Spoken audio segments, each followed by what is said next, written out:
दलित vote bank उनके पास है। चिराग पासवान चले गए, हम पार्टी के जो है जीतन मांझी चले गए, अब क्या कीजिएगा? झूठ बोलने में माहिर भारतीय जनता पार्टी इस बार भी फिर झूठ का सहारा ले रही है। जनता को तो ये लोग अंगूठा दिखाने का काम किए हैं, तो फिर जनता के बीच में किस मुंह से वोट मांगने जाएंगे? सारे दलित पार्टियां उनके पास है। ये तो संविधान को बदलने की धमकी देते हैं, दावा कर रहे हैं 40 सीट का, बोल रहे हैं कि बिहार से तो खुलवे नहीं करेगा जो है। देश स्तर की बातें छोड़ दीजिए। क्या घातक काम किया है? किस मुंह से जाएंगे अनुसूचित जातियों के बीच वोट मांगने और पिछड़ों के बीच? यानी SC ST से उन लोगों को कोई लेना देना नहीं, कोई लेना देना नहीं है। SC ST के न विकास से मतलब है, न उनके मान सम्मान से मतलब है, न उसके उन्नति और उत्थान से मतलब। सुप्रीम कोर्ट से राहुल गांधी के हित में फैसला आने के बाद जो है बीजेपी वाले बहुत खुश हैं। ऐसा कह रहे हैं कि हम बहुत खुश हैं, क्योंकि अब जो है कुर्सी एक होगी और जो है चेहरे हजार हैं। लेकिन बात फिर निकल के आ जा रही है कि एक तरफ मोदी जी बोल रहे हैं कि बिहार में तो उनका खाता खुलेगा ही नहीं, 40 का 40 सीट मेरा है, तो फिर जो है प्रधानमंत्री बनने का सपना कहां से देख रहे हैं? बताइए सर। अब तो बोल रहे हैं, सूत्रा साफ है, 40 सीट हम जीतेंगे। देश स्तर का बात छोड़ दीजिए। देखिए, भारतीय जनता पार्टी हमेशा चुनाव में जुमलों का सहारा लेती है और झूठे प्रचार प्रसार का सहारा लेती है। तो झूठ बोलने में माहिर भारतीय जनता पार्टी इस बार भी फिर झूठ का सहारा ले रही है और झूठे आश्वासन पर जी रही है। कौन सी झूठ की बात कर रहे हैं आप? अब जैसे 9 साल पहले वो सत्ता में आए, 9 साल में पहले जब वो सत्ता में आए थे तो जनता के साथ बड़े बड़े लुभावने वादे किए थे। वादे थे देश की जनता को महंगाई से मुक्ति दिलाने का। उन्होंने वादा किया था कि 100 दिनों के अंदर हम महंगाई पर लगाम लगाएंगे। कितना महंगाई पर लगाम लगा देश की जनता जान रही है। महंगाई कमरतोड़ है। और उन्होंने वादा किया था कि हर साल 2 करोड़ लोगों को रोजगार देंगे, नौकरी देंगे। तो 9 साल में तो 18 करोड़ लोगों को नौकरियां मिलनी चाहिए थी। इन्होंने दिया कितना? मात्र 7,22,311 लोगों को नौकरी दी। उनके रिकॉर्ड के हिसाब से, उनके रिपोर्ट के हिसाब से।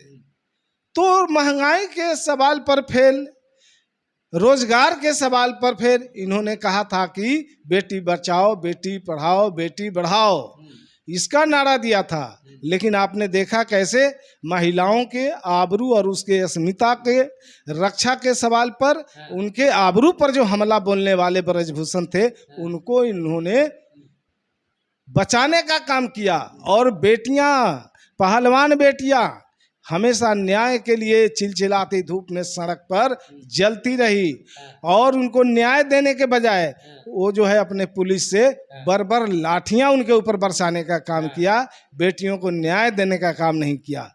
और किसानों के सवाल पर फेल, चूंकि किसानों के साथ इनका वादा था, लेकिन किसान लंबे समय तक जंतर मंतर की सड़क पर वो हमेशा भूख हड़ताल और धरने पर बैठने का काम किए। देश जानता है कि कैसे इन्होंने जो है देश की जनता के साथ, किसानों के साथ धोखा किया। दावा कर रहे हैं 40 सीट का, बोल रहे हैं कि बिहार से तो खुलवे नहीं करेगा जो है। देश स्तर की बातें छोड़ दीजिए। अब इन्होंने क्या घातक काम किया है? किस मुंह से जाएंगे अनुसूचित जातियों के बीच वोट मांगने और पिछड़ों के बीच? अनुसूचित जातियों के लिए जो एक महत्वाकांक्षी योजना थी, जो बाबू जगजीवन राम छात्रावास योजना थी, उस योजना के तहत हर एक प्रखंड मुख्यालय में 100 बेड का छात्रावास बनाना था, और जो जिसमें अनुसूचित जाति के छात्र और छात्राओं को माने रहना था। लेकिन उस योजना को आनन फानन में इन्होंने बंद कर दिया। पिछड़ी जातियों के बच्चों के लिए 1 क्लास से लेके 8 क्लास तक के बच्चों को जो छात्रवृत्ति दी जाती थी, उस छात्रवृत्ति को भी केंद्र सरकार ने बंद कर दिया। तो ये किस मुंह से जाएंगे पिछड़ी जातियों के बीच में वोट मांगने, और किस मुंह से जाएंगे अनुसूचित जातियों के बीच में वोट मांगने? सारे दलित पार्टियां उनके पास है। ये तो संविधान को बदलने की धमकी देते हैं, और संविधान को जो है इन लोगों ने हमेशा तरह तरह का संशोधन करके संविधान में छेड़छाड़ करने का प्रयास किया है। इन्होंने जो देश की लोकतांत्रिक व्यवस्था थी, लोकतांत्रिक व्यवस्था को भी तार तार कर दिया है। ये लोग जो देश के अंदर जो सामाजिक न्याय की धारा थी, जो कमजोर वर्ग के लोगों के लिए जो सामाजिक न्याय की बात किया जाता था, सामाजिक न्याय की धारा को भी इन लोगों ने रोकने का काम किया।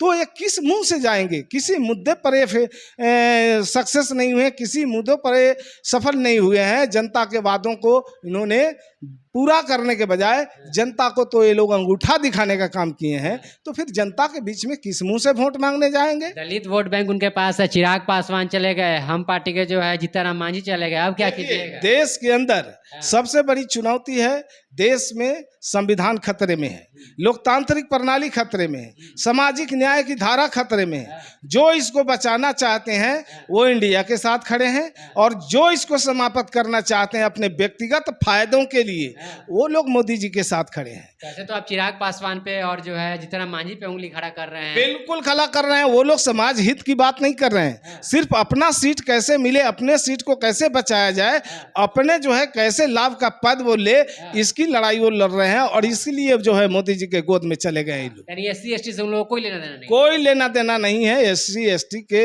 न विकास से मतलब है, न उनके मान सम्मान से मतलब है, न उसके उन्नति और उत्थान से मतलब। बाबा साहब के मानने वाले लोग हैं? बिल्कुल बाबा साहब को मानने वाले लोग नहीं है। बाबा साहब को मानने वाले लोग होते तो सबसे पहले संविधान की लड़ाई लड़ते, संविधान को बचाने की लड़ाई लड़ते। बीजेपी वाले खुश हैं कि जो है अब अपने में आपस में लड़ेंगे लोग सीट के लिए, अगर जीत भी गया तो प्रधानमंत्री के सीट के लिए। उधर जो राहुल गांधी हो गए, इधर नीतीश कुमार हो गए। हमारे सामने देश का प्रधानमंत्री मुद्दा नहीं है आज के तारीख में।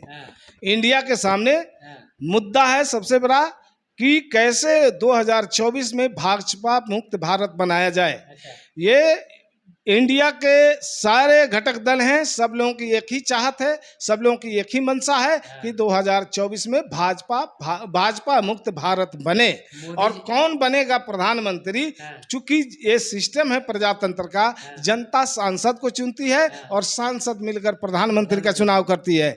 तो हम पहले इस देश में भाजपा को कैसे सत्ता से हटाए, इसकी लड़ाई लड़ रही है। ये चुनौती देश के सामने है। चूंकि देश करा रही है, देश तंगहाल और बेहाल हो चुका है और भाजपा से मुक्ति चाहती है। हमारी लड़ाई है 2024 में भाजपा मुक्त भारत बनाना। तो मतलब कि आपका यही दावा है कि मोदी जी का जो कहा हुआ है कि जो 40 सीट बिहार का, वो मतलब ऐसे ही बोल दिए? उनका खाता भी नहीं खुलेगा बिहार में। 40 का 40 सीट इंडिया के झोली में जाए। तो हमारे साथ जेडीयू के प्रवक्ता हेमराज राम जी थे। बाकी इनका कहना है कि 40 का 40 सीट हमारे हित में होगा। बाकी उधर मोदी जी का दावा है कि बिहार से जो है उनका खाता भी नहीं खुलेगा। बहरहाल देखना यह होगा कि आखिर जो है इस मसले पे जो है कौन जीतते हैं। आपकी क्या प्रतिक्रिया है, कमेंट बॉक्स में दीजिएगा। बने रहिए के साथ, मैं अभिषेक, बहुत बहुत धन्यवाद।